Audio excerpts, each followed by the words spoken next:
Hello, good afternoon students. Welcome to my YouTube channel Vandana classes.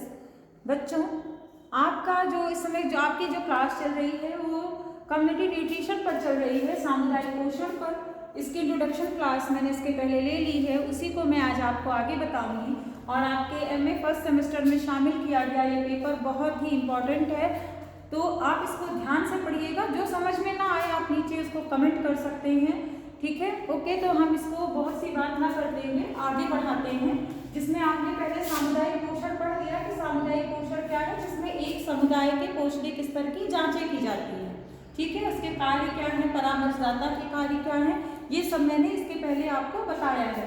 अब आप इसका क्षेत्र देख लीजिए। देखिए, किसी चीज का एरिया या क्षेत्र बंधा होता है कि यह चीज किसी क्षेत्र में काम करेगा, ठीक है। तो इसका एरिया या क्षेत्र किस संदर्भ में काम करता है, इसके क्षेत्र को आप देखिए क्या करता है। ये किसी भी समुदाय में, समुदाय क्या होता है, एक भौगोलिक स्तर, जैसे ग्राम है, कस्बा है, नगर है, जो भी एक भौगोलिक स्तर, वहां पर रहने वाले जो जन समुदाय होते हैं उसी को समुदाय कहते हैं। जो जनसंख्या या जनता होती है वो आपका एक समुदाय होता है। तो ये सामुदायिक पोषण है। तो ये एक व्यक्ति के लिए तो काम करेगा नहीं, टोटल एक जो समुदाय है, ठीक है, कम्युनिटी जो है, ये उसके लिए कार्य करेगा। तो क्या करना है इसको, पोषण स्तर का मूल्यांकन, उस समुदाय में रहने वाले लोगों के पोषण स्तर का मूल्यांकन, ठीक है, पोषण स्तर का मूल्यांकन। क्लिनिकल एग्जामिनेशन करना है उस क्षेत्र के लोगों का। अब इसके अंतर्गत पहले एक एक चीज समझते जाइए कि पोषण स्तर का मूल्यांकन, ठीक है। नहीं, पहले आपको बता देते हैं क्षेत्र क्या है, फिर मैं उसको आपको डिटेल में बताती हूँ। कुपोषण के, जैसे पहला ये है, दूसरा ये है कुपोषण के कारणों की खोज।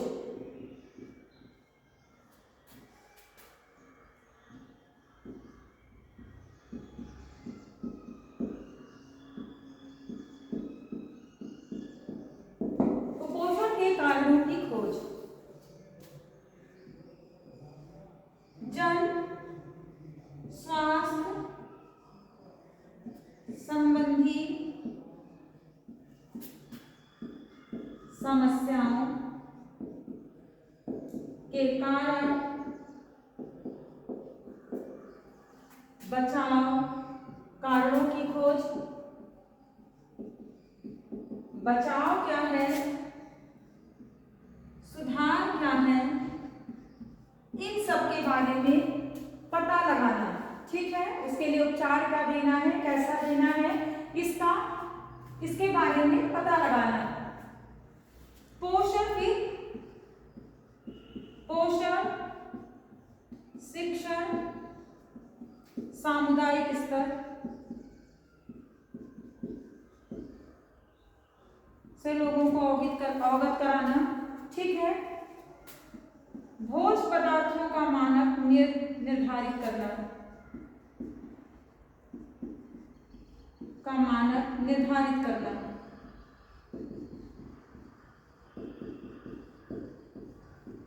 तो ये क्या है, ये इसके क्षेत्र हैं। अभी मैं इसको डिटेल में करती हूँ, ठीक है। आप इसको नोट कर सकते हैं, इसके क्षेत्र को। पोषण स्तर का मूल्यांकन समुदाय के पोषण स्तर का मूल्यांकन करता है, कुपोषण के कारणों की खोज करता है, जन स्वास्थ्य संबंधी जो समस्याएं हैं वो किन कारणों से उत्पन्न हो रही हैं, क्या बचाव किए जा सकते हैं, क्या सुधार किए जा सकते हैं, इसके विषय में अवगत कराता है। पोषण शिक्षण जो है वो सामुदायिक स्तर पर कैसा है, इसके बारे में अवगत कराता है। और भोज्य पदार्थों का मानक क्या है, कैसा होना चाहिए, इसको निर्धारित करता है। ओके, आप इसको नोट कर लीजिए, फिर मैं इसको डिटेल करती हूँ। हम एरिया पढ़ रहे थे, इसका क्षेत्र में किस क्षेत्र में ये कार्य करता है, पांचों क्षेत्र मैंने आपको बता दिया था। इसमें पहला क्षेत्र है इसका पोषण स्तर का मूल्यांकन, जिसमें मैंने बताया था क्लिनिकल एग्जामिनेशन, और भी एग्जामिनेशन है जो मैं सारे आपको अभी बताती हूँ, ठीक है। पोषण स्तर, देखिए पोषण स्तर का मूल्यांकन कैसे किया जा सकता है। जब एक व्यक्ति को आप बाहर से देखते हो, सबसे पहला क्या होता है, बाहर से जैसे कोई बीमार हो तो आप उसको क्या कहते हो कि आज आप बहुत थके थके से लग रहे हो, बहुत सुस्त लग रहे हो, या आपकी आंखें पीली लग रही हैं। तो ये क्या है, ये बाहरी रूप रंग है, आप उसको देख के पहचानते हो कि हाँ ये व्यक्ति बीमार हो सकता है, ठीक। तो ये जो पहला है पोषण स्तर के मूल्यांकन में, वह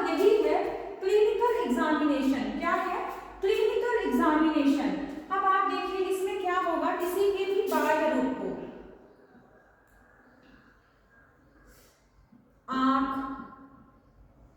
नाक, बाल, त्वचा, जब आप इसको देखते हो आंख, नाखून, तो आपको क्या लगता है, देखिए बाहरी है ना, आंखों का पीला हो जाना, ठीक है, बाल रूखे हो जाना, त्वचा खुरदुरी हो जाना, नाखून का पीला या सूखा हो जाना, कठोर हो जाना, या नाखूनों पर धब्बे दिखाई देना, या नाखूनों पर धब्बे दिखाई देना, ये सब क्या है। ओके, तो मैंने क्या कहा, आंख, नाक, बाल, त्वचा, नाखून को देखकर आप उसका क्लिनिकल एग्जामिनेशन कर सकते हो, उसके पोषण स्तर की पहचान कर सकते हो। जैसे ये देखने पे ही प्रतीत होता है, बाल का अचानक से रूखा हो जाना, स्किन का एकदम सूखा सूखा हो जाना, या चित्ती चित्ती ऐसे स्किन पर स्पॉट दिखाई देना, ठीक है, आंखों का पीला हो जाना, नाक से आप पहचान सकते हो, नाखून जो है खुरदरे हो जाते हैं, नाखून पर भी वाइट स्पॉट दिखने लगता है, या नाखून टूटने लगते हैं या पीले हो जाते हैं, ये सब किसी शरीर में रुग्णता के ही लक्षण है। तो ये क्या है, ये क्लिनिकल एग्जामिनेशन के अंतर्गत है, इसके क्षेत्र में, जिसमें आप इन सब चीजों को देखकर किसका मूल्यांकन कर सकते हो, किसी के पोषण स्तर का, कि वह खाना पीना सही से ले रहा है कि नहीं ले रहा है, ठीक है, किसी भी क्षेत्र में आप इस चीज का मूल्यांकन कर सकते हो। ओके, आप नोट कर लीजिए। अब आपका जो दूसरा है, ये पहला हो गया पोषण स्तर में, ये दूसरा है एंथ्रोपोमेट्रिक मेजरमेंट। अब आप इसमें देखिए एंथ्रोपोमेट्रिक मेजरमेंट क्या होता है, इसमें किसी की देखिए सरफेस, उसके बॉडी का सरफेस पूरा देखा जाता है। ऊंचाई क्या है, ऊंचाई मतलब लंबाई, आप इसको देख सकते हैं, वजन देख सकते हैं, बॉडी की गोलाई देख सकते हैं, आर्म की गोलाई देख सकते हैं, ठीक है, स्किन फोल्ड थिकनेस क्या है बॉडी पर, जिससे आप पता लगा सकते हैं कि शरीर पर जो है उसका अंदर का जो फैट का या उसका लेवल है वो कितना है। स्किन फोल्ड थिकनेस, उससे भी बीमारियों का पता लगाया जा सकता है कि उसकी स्किन कैसी है, ठीक है। वजन, देखिए वजन या लंबाई क्या होता है, ये किसी भी जो व्यक्ति होता है उसके उम्र के अनुसार उसका वजन सही है कि नहीं, उसकी लंबाई सही है कि नहीं, ठीक है, उसके बॉडी का सरफेस, उसका मस्तिष्क का वजन कितना है, उसका शरीर कैसा है, ठीक है, ये सब जो है ये मापन प्रक्रिया, ये मापन प्रक्रिया जो है ये एंथ्रोपोमेट्रिक मेजरमेंट के अंतर्गत आती है। इससे भी आप पोषण स्तर की जानकारी कर सकते हैं।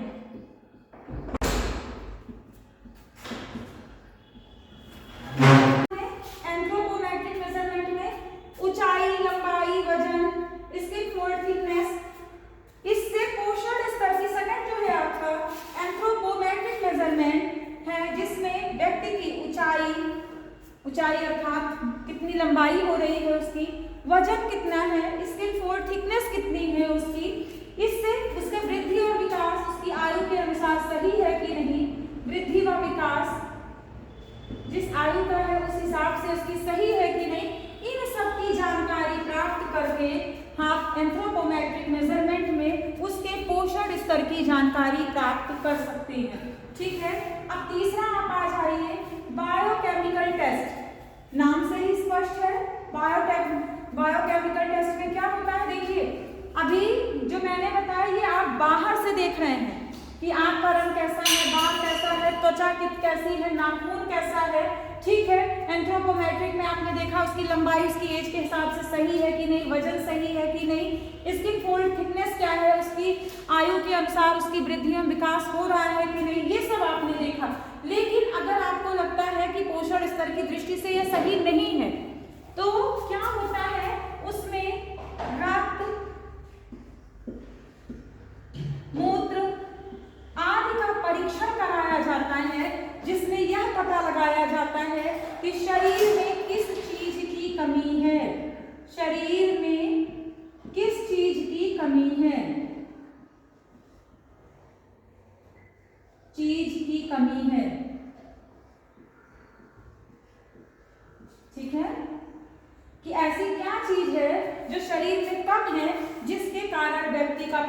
स्तर डाउन है या अधिक है, कोई भी चीज है, जब तक आप कोई परीक्षण नहीं कराएंगे, इसको बायोकेमिकल टेस्ट कहते हैं। ओके, आप नोट कर लीजिए इसको, फिर हम आगे चलते हैं। पहला है आपका क्लिनिकल एग्जामिनेशन, जिसमें आंख, नाक, बाल, त्वचा, नाखून और कोशिका के पोषण स्तर का मूल्यांकन किया जाता है। दूसरा है आपका एंथ्रोपोमेट्रिक मेजरमेंट, जिसमें व्यक्ति की लंबाई, वृद्धि एवं विकास, उसकी स्किन फोल्ड थिकनेस की कैसी है, उम्र के हिसाब से, एज के हिसाब से सही है कि नहीं, उसकी वृद्धि एवं विकास कैसा हो रहा है, इसके बारे में जानकारी प्राप्त की जाती है। तीसरा आपका बायोकेमिकल टेस्ट है, जिसमें उसके ब्लड, इसके यूरिन आदि की जांच कराई जाती है। ओके, अब आगे चलिए। ओके, अब आगे के टॉपिक पर आप आइए। इसके आगे जो किया जाता है वो डाइट सर्वे। क्या किया जाता है? डाइट सर्वे किया जाता है। अब डाइट सर्वे क्या होता है? डाइट सर्वे देखिए क्या होता है, किसी भी एरिया या समुदाय में जाना, वहां पर यह देखना महिलाओं, बच्चे, वृद्ध, युवा, हर तरह के लोग रहते हैं एक में, ठीक है, किशोर, एक समुदाय में सब तरह के लोग आपको दिखाई देंगे। इनका पोषण स्तर क्या है, इनका खाना पीना क्या है, ये कैसे चीजें खा रहे हैं, क्या चीज इसमें कम है। महिलाओं में भी कई स्थितियां आपको दिखाई देंगी, जैसे गर्भवती को क्या पोषण प्राप्त हो रहा है, दुग्ध पान कराने वाली है उनको कैसा पोषण प्राप्त हो रहा है, ठीक है। तो ये सब आपको जो है इनके डाइट सर्वे के अंतर्गत इन सब का अध्ययन किया जाता है कि किस तरह का पोषण का स्तर है या भोजन की कितनी मात्रा ली जा रही है, भोजन में कौन से पोषक तत्व सम्मिलित हैं, कौन से नहीं सम्मिलित हैं और कैसे तत्व इनको चाहिए, ठीक है। उसके बाद आपका है वाइटल स्टैटिक्स।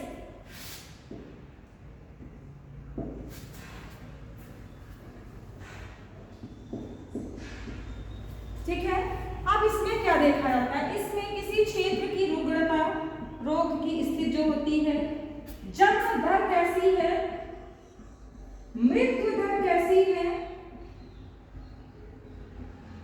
ठीक है, पोषण और स्वास्थ्य का स्तर कैसा है, स्वास्थ्य स्तर कैसा है, इसकी जानकारी वाइटल स्टैटिक्स में देखी जाती है, ठीक है। ओके, आप नोट कर लीजिए।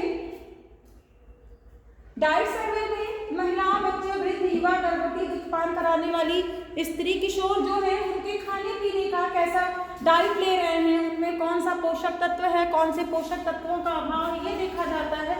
वाइटल स्टैटिक्स में रुग्णता, रोग कैसे हैं, यहाँ पर किस प्रकार की रुग्णता दिखाई दे रही है, जन्म दर कैसी है, मृत्यु दर कैसी है, पोषण और स्वास्थ्य का स्तर कैसा है, ठीक है। अब इसके बाद जो एक सर्वे और होता है, आप देखिए, इतना आप नोट कर लीजिए।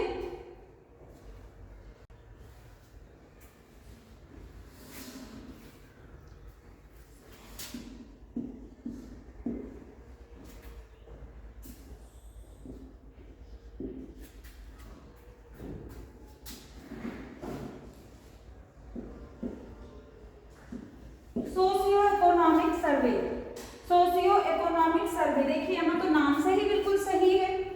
अब इसमें सोशियो इकोनॉमिक सर्वे में क्या होगा, आप देखिए क्या किया जाएगा, इसमें किसी भी क्षेत्र की, देखिए सोशियो तो सामाजिक, जितने सामाजिक स्तर के हैं, ठीक है, सामाजिक, आर्थिक, पृष्ठभूमि की जानकारी, ठीक है। अब इसके अंतर्गत स्वच्छता या साफ सफाई कैसी है वहां पर,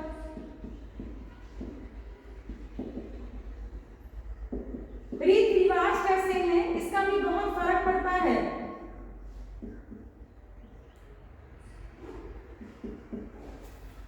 कैसे हैं, ठीक है, धर्म कैसा है, पारिवारिक पृष्ठभूमि कैसी है,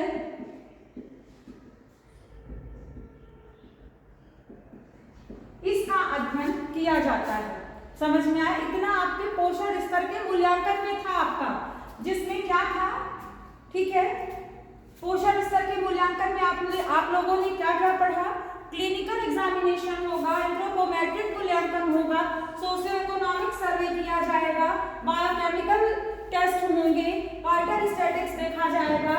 ठीक है, ये सब चीजें उसमें एक व्यक्ति से रिलेटेड जितनी भी चीजें हैं वो सब का अध्ययन किया जाता है। यह इसके पोषण स्तर के मूल्यांकन मतलब क्षेत्र का जो प्रथम चरण है उसके अंतर्गत ये आता है। आई थिंक आपको समझ में आया होगा।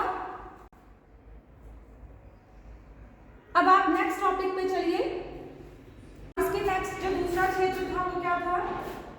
कुपोषण कारण व बचाव। कुपोषण आप लोग जानते हैं जब शरीर में पौष्टिक तत्वों का अभाव होता है, मतलब प्रोटीन और ऊर्जा, मेन तो प्रोटीन और ऊर्जा ही है।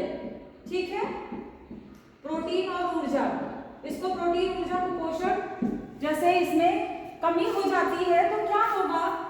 आंखें सूखी सूखी, पैर पतले, पेट निकला हुआ, बच्चा कमजोर रहेगा, बाल रूखे, त्वचा रूखी, और यह सब चीजें क्या, अब देखिए इससे क्या हो जाएगा? एनीमिया तो होगी ही, रिकेट्स हो जाएगा, ये सब क्या है? कुपोषण। प्रोटीन ऊर्जा कुपोषण तो है ही है, लेकिन देखिए एनीमिया, रिकेट्स, आयोडीन की कमी,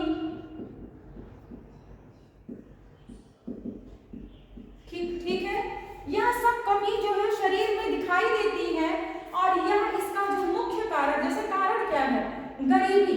लोग ये जानते हैं कि गरीबी में यह पीढ़ी दर पीढ़ी आपको दिखाई देगा, भाई गरीबी है तो उनके पास ऐसी आय ही नहीं है, ऐसा आर्थिक स्थिति ही नहीं है कि वो जो है पौष्टिक तत्वों को ले सके।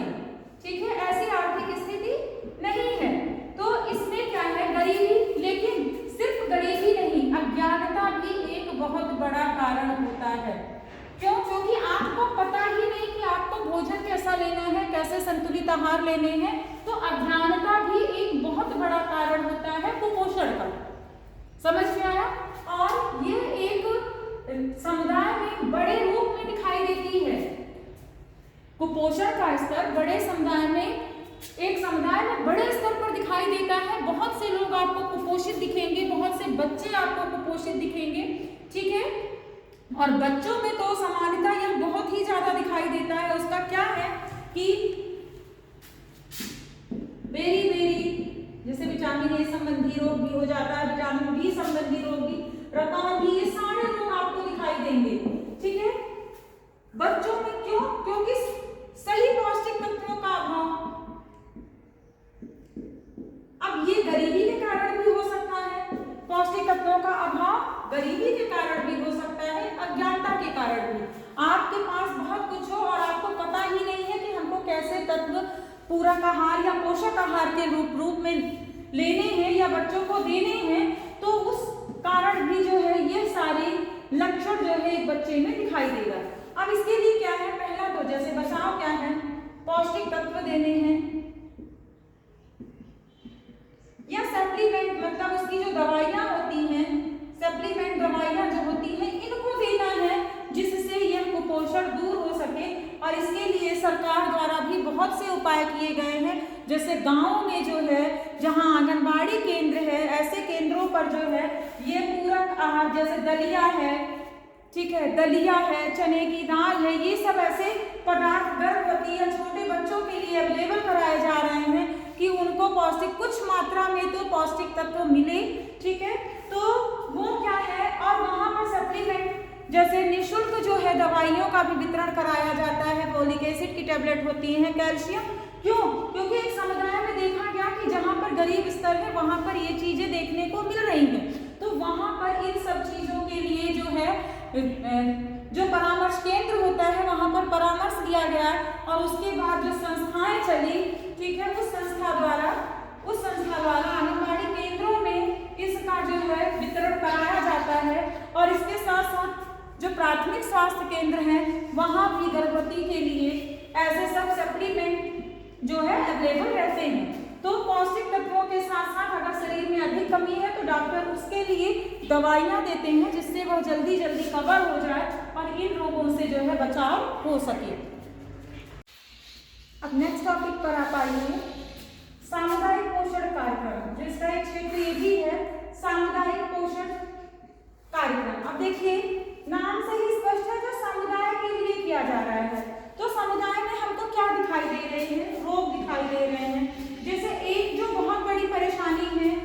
गरीब वर्ग या अज्ञानता के कारण या गर्भवती को कोई समस्या है या वो किसी रोग से पीड़ित है या कोई चोट लग गई है, कोई भी कारण हो सकता है, गरीबी ही कारण नहीं है, किसी भी चीज का अज्ञानता भी हो सकती है, बहुत से ऐसे रोग हो सकती है, चोट हो सकती है, वहाँ का सामाजिक स्तर भी हो सकता है। तो जो यहाँ पर है देखिए, निम्न जन्म भार, बच्चों में निम्न जन्म भार भी बहुत ज्यादा दिखाई देते हैं, ठीक है। इसको हम LBW से भी संबोधित करते हैं। ओके, अब ये है, फिर मैंने अभी बताया था प्रोटीन ऊर्जा को पोषण दिखाई देता है,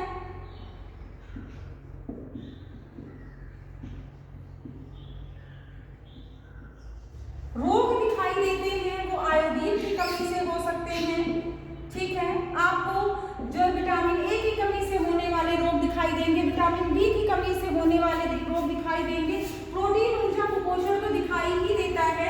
इसके साथ साथ बहुत से रिकेट्स है, विटामिन डी की कमी से होता है, ठीक है। ऐसे सब अनेक रोग आपको दिखाई देंगे, बेरी बेरी है। ये क्या है, जब एक समुदाय का आप अध्ययन करते हो तो वहां पर आपको ये सब दिखाई देते हैं, और इन्हीं के लिए जो पोषण कार्यक्रम चलाए जाते हैं, पोषण संबंधी कार्यक्रम चलाए जाते हैं, उनको हम पोषण, सामुदायिक पोषण कार्यक्रम कहते हैं। समझ में आया? अब इसमें क्या क्या है देखिए, इसमें क्या क्या है नोट कर लिया आप लोगों ने?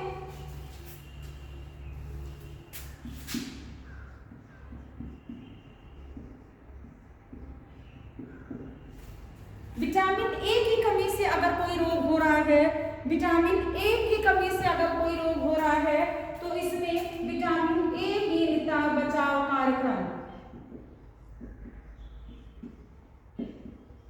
क्या है, जहां पर आपको विटामिन ए की कमी से होने वाले रोग दिखाई दे रहे हैं, वहां पर विटामिन ए हीनता बचाव कार्यक्रम।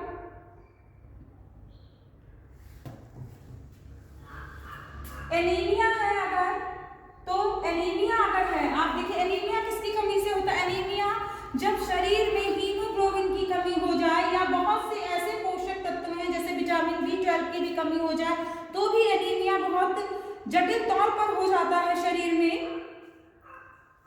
एनीमिया निरोधक कार्यक्रम ये चलाया जा रहा है, ठीक है। और अगर ये पोषण ये खाने से या पोषक तत्वों से नहीं दूर होता है जानकारी देने के बाद भी, तो इसके लिए सबके लिए दवाइयाँ, पोषक तत्व तो उपलब्ध कराए ही जाते हैं, दवाइयाँ भी वितरित कराई जाती हैं, ठीक है, दवाइयाँ भी वितरित कराई जाती हैं।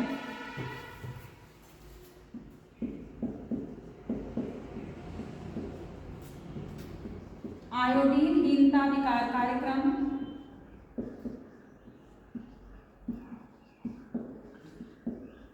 नोट कर लीजिए, ये जान लीजिए गर्भावस्था में इसके बारे में जब भी सामुदायिक पोषण का आता है नाम, तो इसके बारे में गर्भवती को जरूर जानकारी दी जाती है जहां पर ये सब कार्यक्रम चल रहे हैं, क्योंकि गर्भावस्था के दौरान अगर आयोडीन की कमी हो जाए तो जो बच्चा है वो मंद बुद्धि पैदा होगा, उसमें और अनेक वृद्धि और विकास भी इसका कम होगा और उसमें और भी विकार दिखाई देते हैं। इसलिए उस समय गर्भवती को इसकी जानकारी जरूर दी जाती है। और एक बड़ा चित्र जैसे आप देखिए, इस समय ऐसे रोग कम दिखाई दे रहे हैं जिसमें गला बाहर की ओर निकल आता था आयोडीन की कमी से। देखिए थायराइड रोग तो बहुत ज्यादा इस समय फैल रहा है, क्योंकि चाहे वो अज्ञानता है या शरीर में असंतुलन है, ठीक। तो इसके लिए जो है, इसके विकार के लिए जो है कार्यक्रम चलाए जा रहे हैं, गर्भवतियों को इसकी विशेष जानकारी दी जाती है और इसके साथ साथ जितने वयस्क हैं उनको भी इसकी पूरी जानकारी दी जाती है, ठीक है। विशेष पोषण कार्यक्रम, विशेष पोषण कार्यक्रम, ये स्पेशल कार्यक्रम होते हैं, ये स्पेशल कार्यक्रम होते हैं जो चलाए जाते हैं।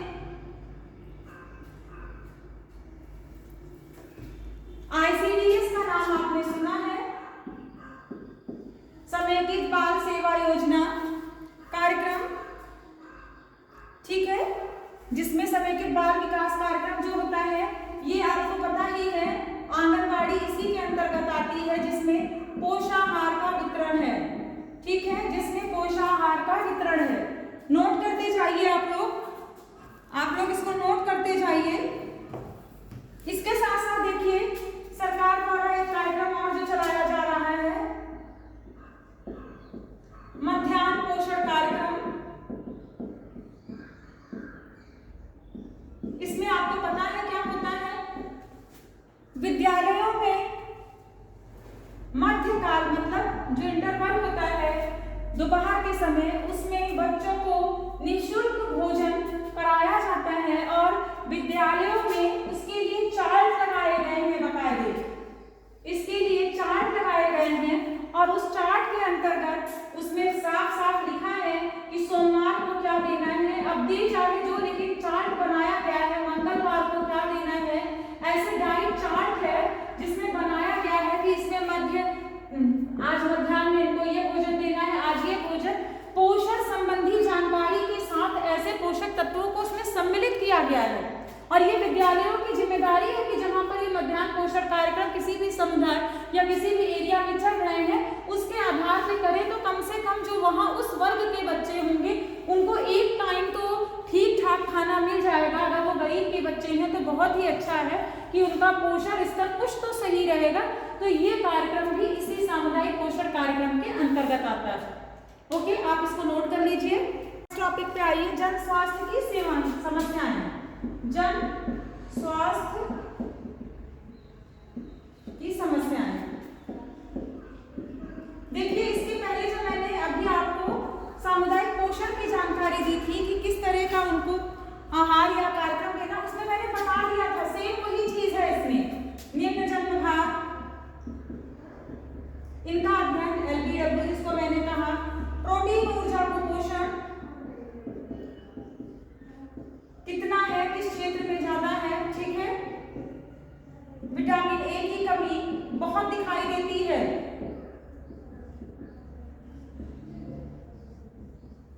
आयोडीन की कमी,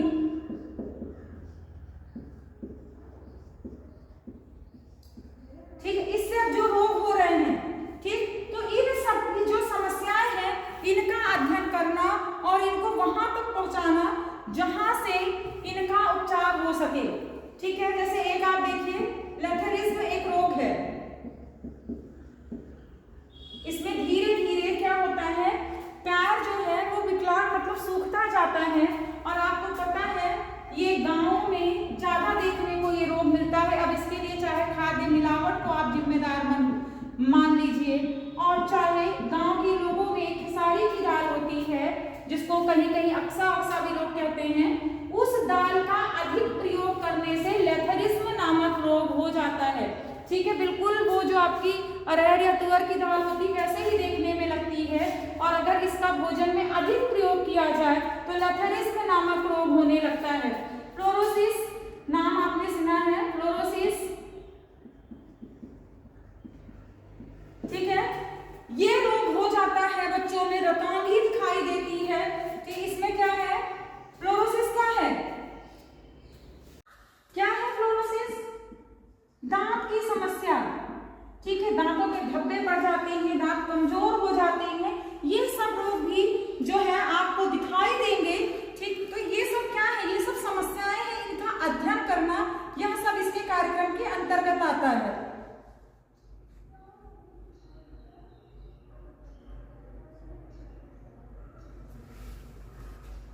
एनीमिया तो मेन है ही है, पोषण जनित एनीमिया।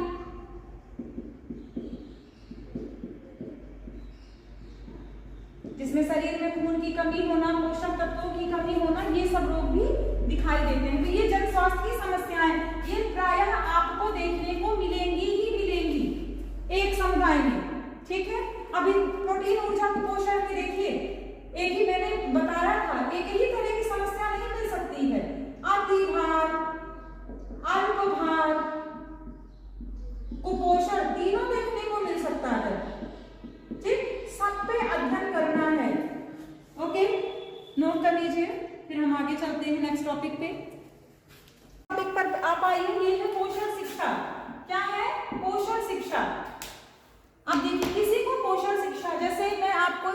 दे रही हूँ, तो कुछ ना कुछ तो उसके बारे में आपको जानकारी प्राप्त ही होगी।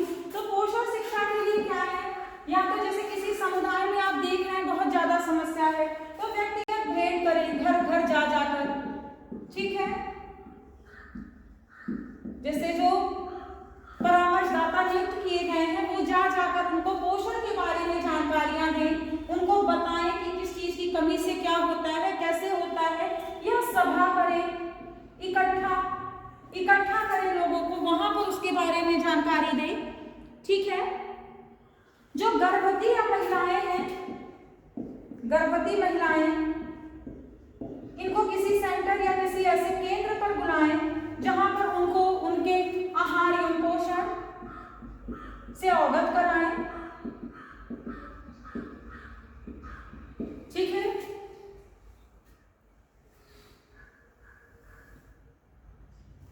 प्रदर्शनी लगाई जा सकती है, प्रदर्शनी लगाएं जिसमें पोस्टर और ये सब लगाकर, या कोई ऐसा प्रदर्शन करें जिससे लोगों को खाने पीने के बारे में पता चले। ऐसे जो वहाँ के जो है विद्यालय हैं या ऐसी संस्थाएं हैं, वहाँ पर ऐसे कार्यक्रम चलाए जा सकते हैं जहाँ पर लोगों को इकट्ठा करके सभा की तरह करके उनको भोजन संबंधी जानकारी दी जा सकती। वहाँ जो बच्चे पढ़ते हैं, जो थोड़े समझदार हैं, उनको बताया जा सकता है, जिससे एक पूरे समुदाय में जो है पोषण या खाने पीने की संबंधी जानकारी लोगों तक पहुंचे। इसी को कहते हैं पोषण शिक्षा। वो किसी भी माध्यम से आप दे सकते हैं, चार्ट के माध्यम से दिखाकर, सुनाकर, किसी भी माध्यम से किसी एरिया में लोगों को इकट्ठा कर, ठीक है, घर घर भेजकर परामर्शदाता को ये कार्यक्रम चलाया जा सकता है। ओके, अब नेक्स्ट टॉपिक पे आइए। नेक्स्ट है आपका पोषक तत्वों को समुदाय तक पहुंचाना। आप देखिए, पहले गाइडर नामक रोग बहुत ज्यादा दिखाई देता था, जिसमें गले में ऐसे गला बाहर की ओर निकल आता था, आयोडीन की कमी से होता था। आज भी ऐसा नहीं है कि आयोडीन की कमी से रोग नहीं हो रहे हैं, आज भी हो रहे हैं, ठीक है। तो क्या है, थायरॉक्सिन हार्मोन का अगर असंतुलन हो जा रहा है तो ये इसी की कमी है। लेकिन इसके लिए क्या किया गया, नमक को फोर्टिफाई किया गया, डबल बार किया गया और जन जन तक पहुंचाया गया इस रोग से लड़ने के लिए, ठीक। इसके साथ साथ एनीमिया, जो लौह तत्व की कमी से हो जाता है, आयरन की कमी से हो जाता है, उसका भी वितरण कराया गया, उसको भी लोगों तक पहुंचाने की कोशिश की गई आयोडीन के साथ साथ। और इसके साथ साथ मैंने आपको हम आपको बार बार बता रहे हैं, आंगनबाड़ी केंद्रों से जो एक समुदाय की जहां वहां जो उसके अंतर्गत आती है, उस आंगनबाड़ी के वहां भी पोषक तत्वों का वितरण कराया गया।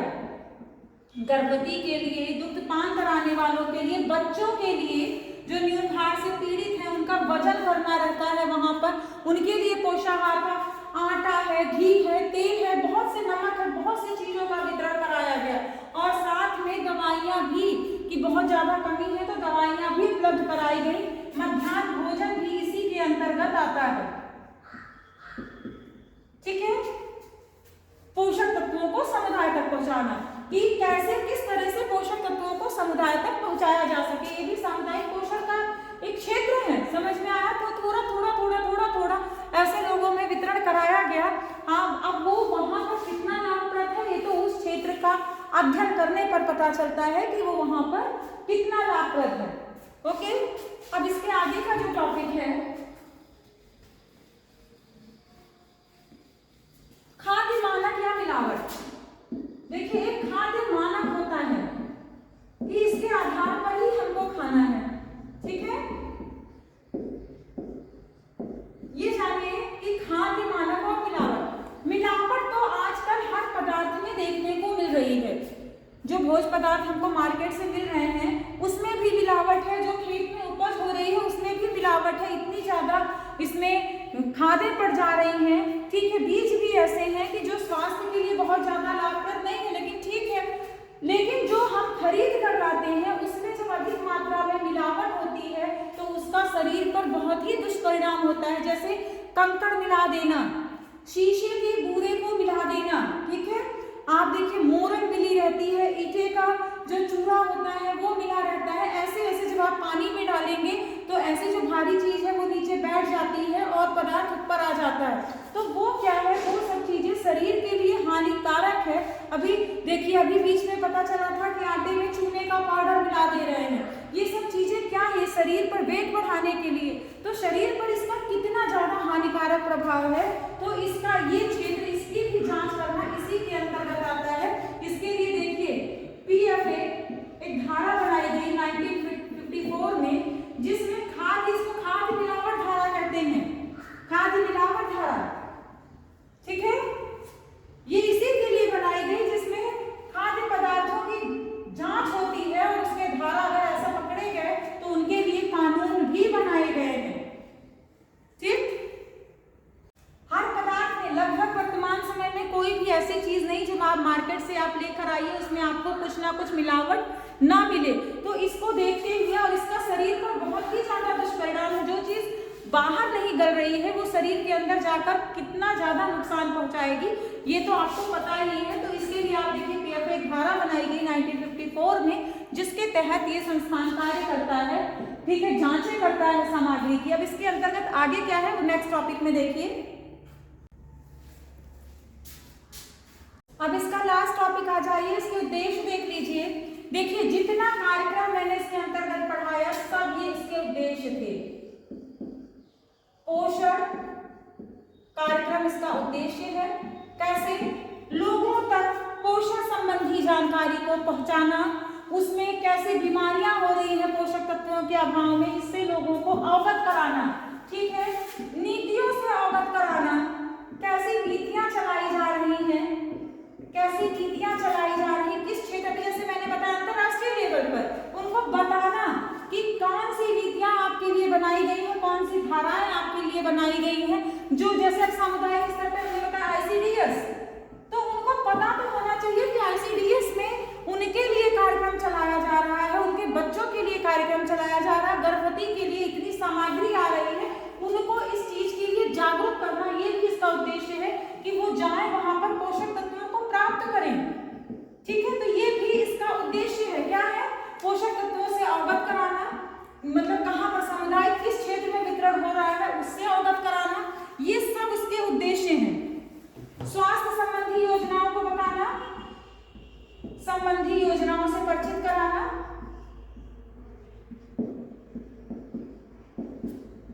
से अवगत कराना,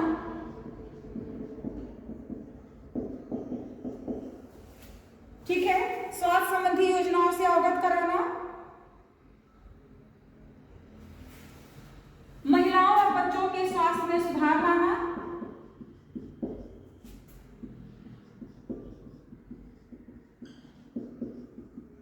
स्वास्थ्य में सुधार लाना,